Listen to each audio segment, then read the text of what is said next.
ladies and gentlemen. This is my second time speaking at the Geneva Summit for Human Rights and Democracy, and I'm very grateful to the organizers for making it possible for me to speak to you today. In 2022, I spoke about a country that I call home, Uganda, a nation of 50 million people living under the violent military dictatorship of General Museveni, who has for 40 years untwisted the law and used the military to stay in power. I told you of how I ran for president against him in 2021, how it was the most violent political campaign yet, and how he massacred hundreds of our people on the 18th and 19th of November 2020. How he shut down the internet on the eve of the election, imprisoned me inside my home for weeks, and then declared himself winner of the 2021 presidential election. Now, the military dictatorship 26 of General and here I am again, speaking to you at the Geneva Summit. Nothing has changed for the better. I told you of how I ran from bad to worse. Despite what happened in 2021, we were dreaming hope to give it another try. So in 2025, I announced that I was running for president again. 112 days, I traveled across the country campaigning and turned up. Yet again, our campaigns were violently attacked, our supporters were murdered, we were blocked from reaching many places, and were also blocked from several media stations. As usual, Museveni shut down the internet again, this time 3 days to the election. Thereafter was not an election, but a military operation. The election was so rigged to the point that even at the polling station where Museveni voted for, he got much more votes than the actual registered voters. Polling agents in several places, several of our party officials were arrested and many abducted. 2 female deputy presidents of our political party were abducted and held incommunicado in a military barracks for 3 weeks before being thrown into a prison where they are languishing right at this moment. The military was deployed on our streets, shooting on spot whoever dared to challenge the criminality. It was under these circumstances that Museveni yet again declared himself winner of the election, this time with over 7% of the vote. Right now, I'm speaking to you while in hiding.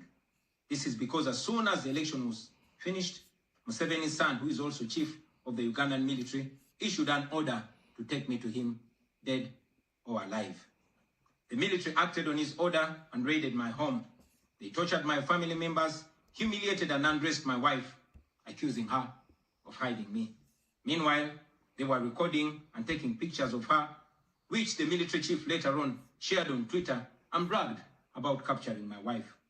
They also took over my home and surrounded it, and they are occupying my home as we speak right now.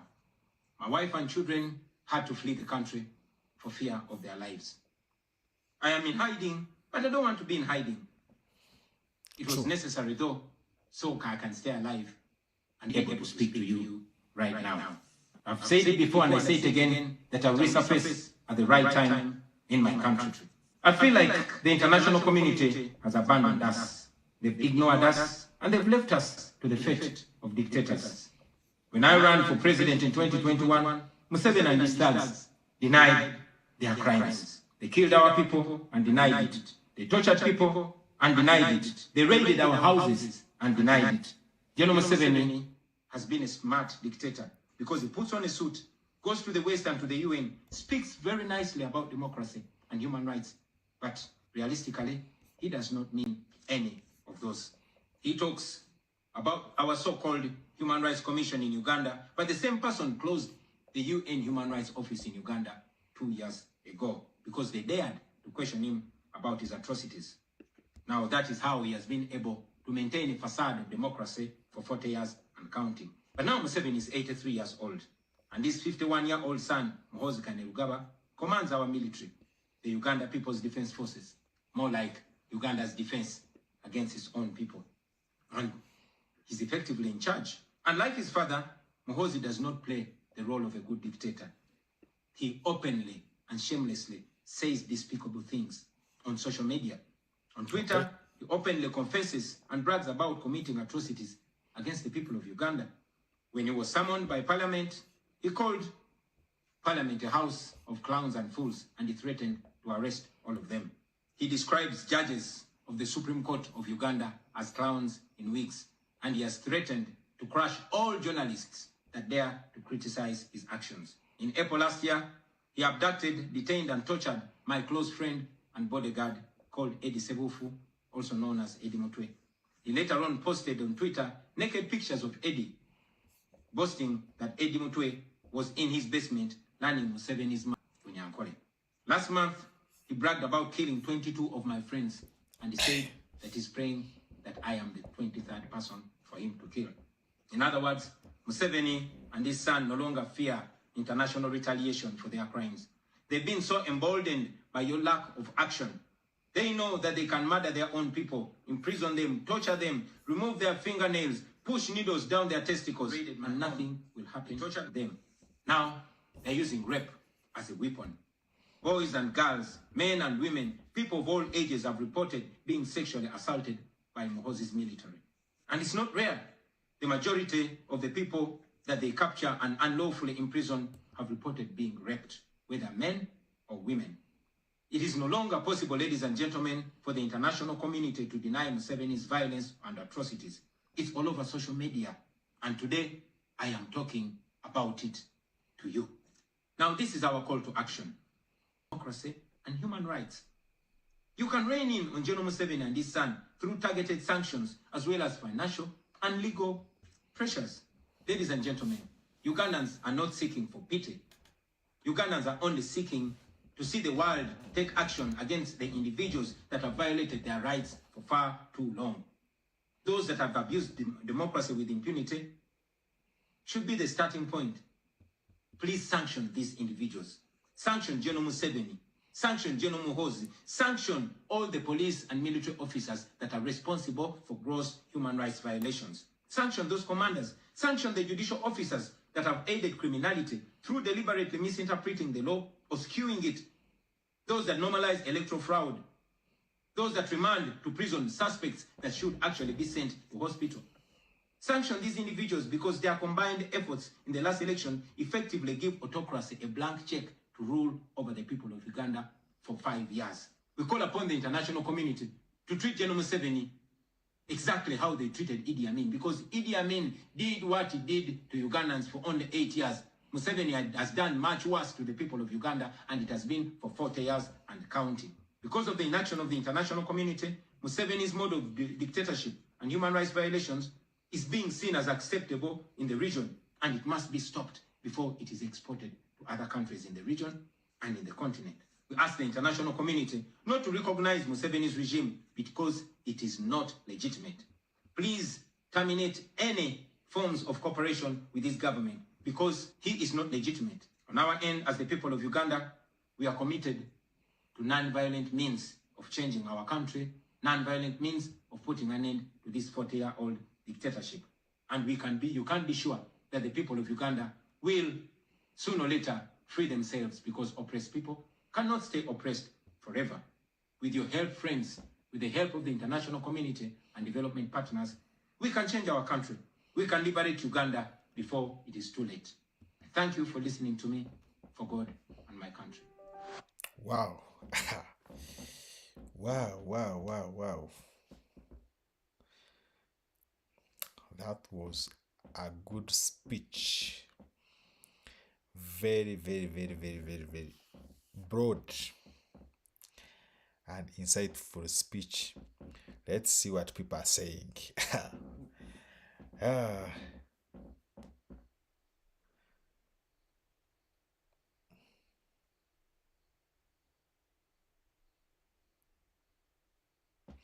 Okay. Wilson. Okay, let's start with Jose. Jose is saying, nae muwe presido.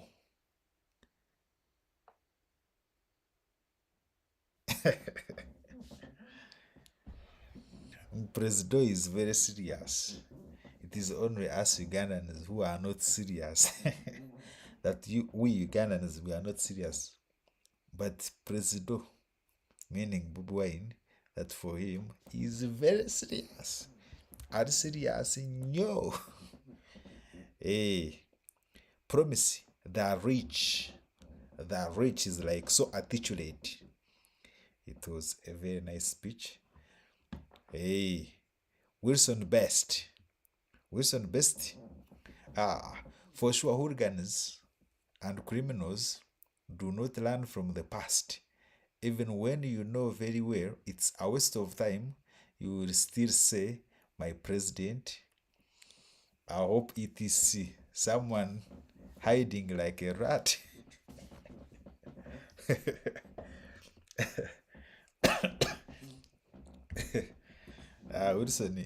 Wilson Best is like, these people are not serious. Some people are still saying, my president, my hope.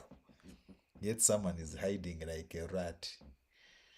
Yekwese nge messy.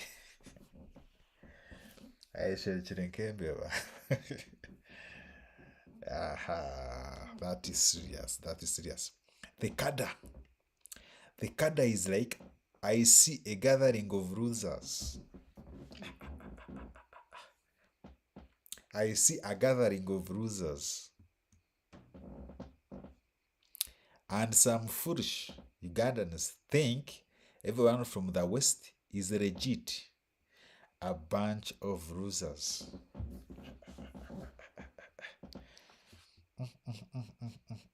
I see a gathering of losers. Nindeba abantu bingi.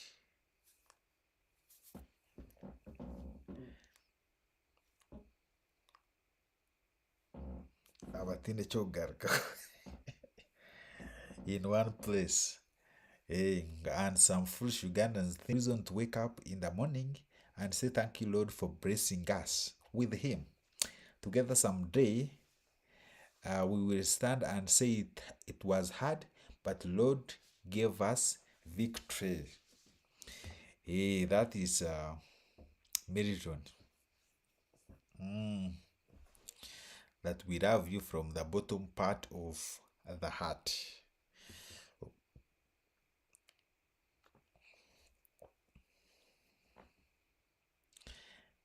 De la Muse is like, Mom 7 this, Mom 7 that. Wonderful manifesto presidential candidate. Era he won. If this is what Ugandans in their right minds would vote, I clearly see our social, economic, and political problems clearly addressed. This is sarcastic. This is sarcastic. In other words, what he's trying to paint is that Bobi Wine, his manifesto is on Museveni this, Museveni that. Museveni akoze chino, because Museveni akora chiri. Okay.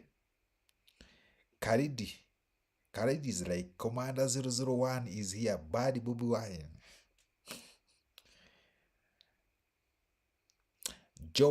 Jan is like, you will always be remembered and loved.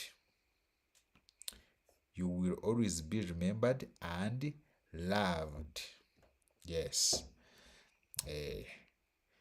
We are looking at some of the school of thoughts from different people, what people are saying.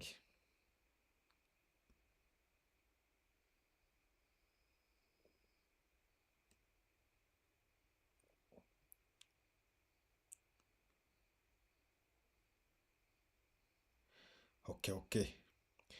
Waruria Francis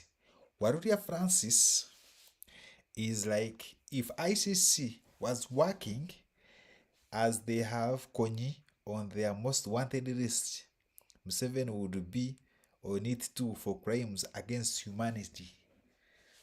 Like that, if ICC was working, in other words, International Criminal Court is not working. That's what Warrior is saying. That if it was working, the way they want Kone, or the way Kone is on their wanted list, then Museveni would be on the same list, insinuating that almost the two have done the same bad deeds. they have committed crimes against humanity. That's what Warrior Francis is saying. Okay. Muzenda is like beautiful speech. Hopefully, action will be taken. Beautiful speech. Hopefully, action will be taken. Okay, that is Warurya. Not Warurya. That is Muzenda. Adia. Adia. Chichicho yagala. Adia is laughing and saying, very shallow address to present to the world leaders because they have been following this on social media. Amuyeka amazi. Very shallow, not even shallow, very shallow address to present to the world leaders.